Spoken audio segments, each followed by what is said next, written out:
अस्सलाम वालेकुम मैं यूट्यूब फैमिली। उम्मीद है आप सब लोग खैरियत से होंगे।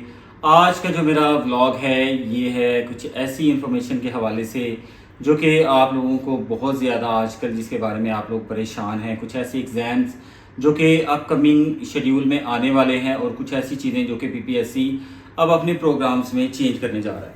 तो सबसे पहले बात करते हैं जी तहसीलदार की एग्ज़ाम की। तहसीलदार की जो है ऑलमोस्ट 14 सीट्स पर एग्ज़ाम जनरल नॉलेज का कंडक्ट किया था पीपीएससी ने। ये कंडक्ट हुआ था 2024 में दिसंबर में। इसका पेपर हुआ था जिसमें 30,000 एप्लीकेंट्स थे तहसीलदार के लिए और उनमें से तकरीबन जो थे वो 10,000 लोगों ने क्वालिफाई किया था नेक्स्ट फेज़ के लिए। अब नेक्स्ट फेज़ में पीपीएससी 3 पेपर कंडक्ट करने जा रहा है, जिनमें सबसे पहले तो लॉ का पेपर है और उसके बाद है इंग्लिश ऐसे का। इंग्लिश में सिर्फ ऐसे है 100 नंबर का मजमून आपने यानी कि लिखना है और उसके बाद उर्दू ऐसे और कंपोजिशन का पेपर है। तो पीपीएससी ने रिसेंटली अपनी वेबसाइट के ऊपर ppsc.gop.pk के ऊपर एक जो है वो एक्सप्लेनेशन या कुरियंडम आप कह लें उसको वो दिया है पीपीएससी ने। उसमें पीपीएससी ने ये बात वाज़ह कर दी है कि वो कैंडिडेट जो कि तहसीलदार के एग्ज़ाम के लिए क्वालिफाई कर चुके हैं वो नेक्स्ट फेज़ में जाएंगे और अगर वो लोग लॉ का पेपर क्वालिफाई करते हैं तो फिर वो नेक्स्ट फेज़ में एंटर हो सकते हैं। तो फिर उनको जो है वो उनका इंग्लिश का और उर्दू ऐसे का रिजल्ट जो है वो शो किया जाएगा। अदरवाइज़ किसी की भी डीएमसी जो है वो शो नहीं की जाएगी।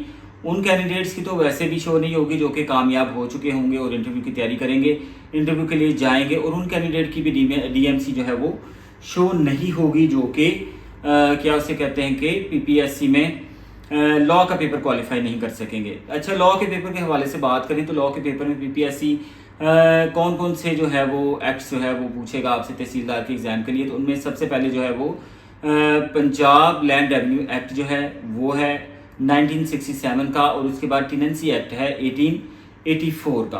तो ये जो दो एक्ट्स हैं ये मेन आपको प्रिपेयर करने पड़ेंगे, और इसके अलावा बोर्ड ऑफ रेवेन्यू के फंक्शन वगैरह जो हैं वो भी आप अपनी नज़र में रखें। और ये सारा जो पेपर है 100 मार्क्स का MCQ टाइप वो आपसे कंडक्ट किया जाएगा, और इस पेपर में क्वालिफिकेशन के मार्क्स जो हैं वो 40 हैं।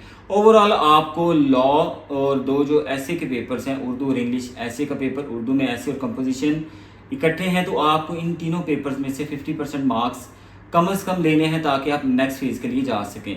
और नेक्स्ट फेज़ में भी एक सीट पर 5 जो लोग हैं वो ही इंटरव्यू दे सकेंगे। तो पीपीएससी जो है वो यहाँ से ये शो होता है कि काफ़ी टफ क्राइटेरिया पीपीएससी ने कर दिया है, और जो भी एग्ज़ाम पीपीएससी अब ले रहा है या जो लेने जा रहा है उसमें कैंडिडेट्स के लिए सख्त मेहनत का वो तकाजा करता है कि जो लोग लॉ तैयार करें, इंग्लिश ऐसे तैयार करें, उर्दू ऐसे तैयार करें, तो फिर ही जो है वो तहसीलदार की सीट पर एलिजिबल हो सकते हैं। तो जो भी मेरे दोस्त जो हैं, जो भी भाई बहन, जो भी बच्चे हैं वो इसमें एलिजिबल हो रहे हैं और वो इस पेपर के लिए कोशिश कर रहे हैं, कंडक्ट कर रहे हैं, तो वो सबसे पहले अपनी कोशिश और मेहनत को जारी रखें और कोशिश करें कि वो लॉ के पेपर की तैयारी जो है वो ज़्यादा से ज़्यादा करें, और बाकी इंग्लिश उर्दू मजमून को भी टाइम दें और इनको भी अच्छी तरह से प्रिपेयर करें, तो ही वो तहसीलदार के इंटरव्यू के लिए क्वालिफाई करेंगे। अच्छा, इसके बाद अगर बात करें तहसीलदार के पेपर के बाद, तो देखा जाए कि बहुत सारे टेस्ट जो है पीपीएससी रिसेंटली कंडक्ट कर चुका है, जिनके अंदर जो है वो एडीपीएससी का टेस्ट है, और क्लब पेपर्स में जो था लैंड रिकॉर्ड के भी एलडीए के जो पेपर्स थे वो भी कंडक्ट पीपीएससी कर चुका है।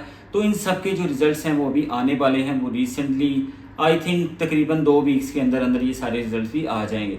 लेकिन यहाँ पे एक बात थोड़ी सी काबिल तशवीश है, उन लोगों का भी मैं जिक्र कर दूँ जिन्होंने पीएमएस मिनिस्ट्रियल कोटा का पेपर दिया हुआ है और बहुत सारे इस तरह के पेपर दिए हुए हैं कि पीपीएससी अभी तक पीएमएस मिनिस्ट्रियल कोटा का रिजल्ट जो है वो देने से कासिर है। और बहुत सारी स्पेकुलेशन थी कि जी मई के महीने में रिजल्ट आ जाएगा, जून में आ जाएगा, जुलाई में आ जाएगा। अब अगस्त जो है वो आने वाला है, लेकिन पीपीएससी ने इसका रिजल्ट नहीं दिया। तो मेरा ख्याल है कि जो लोग भी PPSC ministerial quota, PMS ministerial quota के लिए प्रिपरेशन कर रहे हैं वो अपनी तैयारी को मज़ीद बेहतर बनाएं, ताकि जो है वो रिज़ल्ट तो आना ही है, रिज़ल्ट में कोई ऐसी रुकावट नहीं है। ये सिर्फ अफवाहें हैं कि जी पीपीएससी जो है उसके ऊपर हिट हो चुकी है और वो जो रिज़ल्ट है इस वजह से डिले है। कोई रिट नहीं हुई पीपीएससी के ऊपर, कोई पीएमएस मिनिस्ट्रियल कोटा की जानिब से कोई प्रेशर नहीं है। पीपीएससी आज़ाद है, पीपीएससी जब चाहे रिज़ल्ट दे सकता है। रिज़ल्ट भी कंपाइल्ड है, कम से कम इतने टाइम में तो रिज़ल्ट पीपीएससी बहुत सारे पुराने जो पेपर उसने कंडक्ट किए थे उनके रिजल्ट दे चुका है, लेकिन पीएमएस मिनिस्टीरियल कोटा का रिजल्ट अभी तक नहीं दिया। तो वो भी मेरी जो इतला है, जो इन्फॉर्मेशन है, वो भी इंशाल्लाह जो है अगस्त के महीने में आ जाएगा। अगर आज की डेट में ये रिज़ल्ट नहीं आया तो फिर ये नेक्स्ट मंथ जो है वो रिज़ल्ट आ जाएगा। उम्मीद तो है कि आज आ जाएगा, अगर आज नहीं आता तो फिर ये नेक्स्ट मंथ में ज़रूर आ जाएगा रिज़ल्ट। यानी कि अगस्त का महीना जो है वो फाइनल मंथ है जिसमें पीपीएससी जो है अपने जितने भी पुराने एग्ज़ाम्स हैं उनके रिज़ल्ट जो है वो दे देगा। अच्छा, इसके बाद एंड पे बात करते हैं वो लोग जो कि प्रेपरेशन कर रहे हैं assistant director crop reporting service Punjab की, जिसके अंदर स्टैट, मैथ, जनरल नॉलेज का स्टैट, मैथ, इकनॉमिक्स और जनरल नॉलेज, ये 4 सब्जेक्ट शामिल हैं। तो वो लोग भी अपनी तैयारियों को बेहतर बना दें। वैसे ख़बर तो ये है और उम्मीद भी है कि ये जो पेपर है assistant director crop reporting service Punjab का, ये ऑलमोस्ट 3 से 4 मंथ बाद होगा। इससे भी लेट हो सकता है, लेकिन इससे पहले इसके होने के चांसेस नहीं हैं, क्योंकि पीपीएससी मोस्टली जो पेपर कंडक्ट करता है वो क्लब केसेस में पेपर कंडक्ट करता है। यानी कि जब तक पीपीएससी के पास कुछ 6-8 इस तरह के सेम सिलेबस वाले पेपर नहीं आ जाते, तब तक पीपीएससी ये पेपर कंडक्ट नहीं करेगा। और मोस्ट रिसेंटली 6 से 8 पेपर अभी तक नहीं हुए। तो पीपीएससी अभी इस चीज़ के इंतज़ार में रहेगा 6 से 8 महीने तक कि उसके पास स्टैट, मैथ, इकनॉमिक्स और जनरल नॉलेज, इन चारों मज़ामीन से रिलेटेड कोई पेपर आए, कोई सीट्स आएँ, तो फिर वो इसका पेपर लेगा। तो ये थी जी आज तक की न्यूज़, और इंशाल्लाह फिर मज़ीद आप लोगों के साथ मैं खबरें शेयर करता रहूँगा।